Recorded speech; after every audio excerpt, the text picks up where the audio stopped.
Today, we're diving into one of the most fascinating figures in all of history, Socrates, a man who never wrote a single word, but whose ideas became the foundation for, well, pretty much all of Western thought.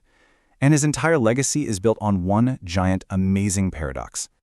So let's just jump right into the big head-scratchers, shall we? How on earth did a guy whose most famous phrase is basically, "I know nothing," become the starting point for centuries of philosophy and political science?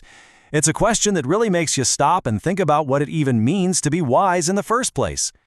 To figure this out, we're going to trace the path of his thinking. First, we'll look at his role as a public pest, the gadfly of Athens. Then we'll break down the revolutionary method he used to question everything.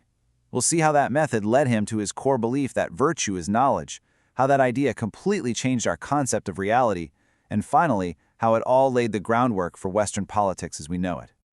All right, first things first, let's paint a picture. We need to go back in time to ancient Athens. This place was the center of the world, buzzing with trade, democracy, and new ideas.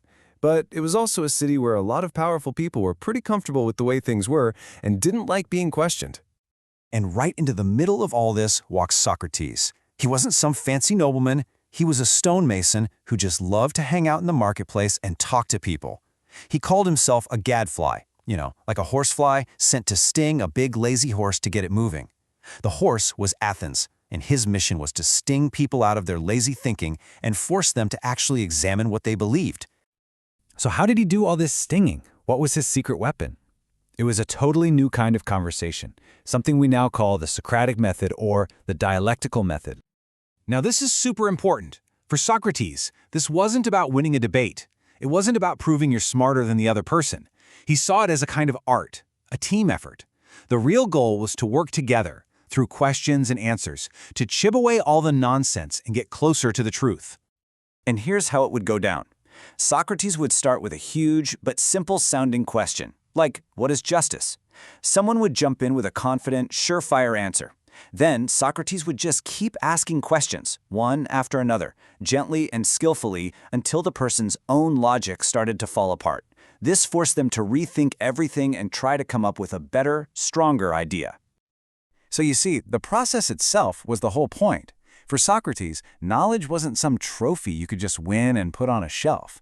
It was found in the constant, never-ending search for it. The journey of asking questions was way more important than ever finding a final, perfect answer. Now, all this questioning wasn't just some abstract game. It led Socrates to his most radical, most famous conclusion: a direct and powerful link between what we know and how we behave. This right here, this is the heart of it all. Socrates argued that no one knowingly does a bad thing. He believed that evil was really just a form of ignorance. If you truly understood what was good, you would automatically do what was good. So the ultimate virtue, the one that all other virtues come from, is knowledge itself. Let's make that a little more real. Think about things we all consider good, right? Like being healthy, having money, or being courageous. Socrates would say, hold on a second. Those things aren't automatically good. For instance, courage without wisdom, that's just being reckless. Wealth without wisdom, well, that can lead to greed and all sorts of problems. The secret ingredient, the thing that turns these things into actual virtues, is wisdom. It's knowledge. Without that guiding force, they can actually become destructive. I mean, that's a wild idea, right? That being a good person is fundamentally an intellectual task. This non-stop search for true knowledge, the kind that defines virtue, had a massive ripple effect on his student, Plato. And it led to one of the most powerful and influential ideas in the entire history of Western philosophy. So this search led Socrates and Plato to split reality into two. On one side, you have the physical world we see and touch every day, the world of appearance and opinion. Plato famously described it as being like watching shadows on a cave wall. It's fleeting, it's imperfect.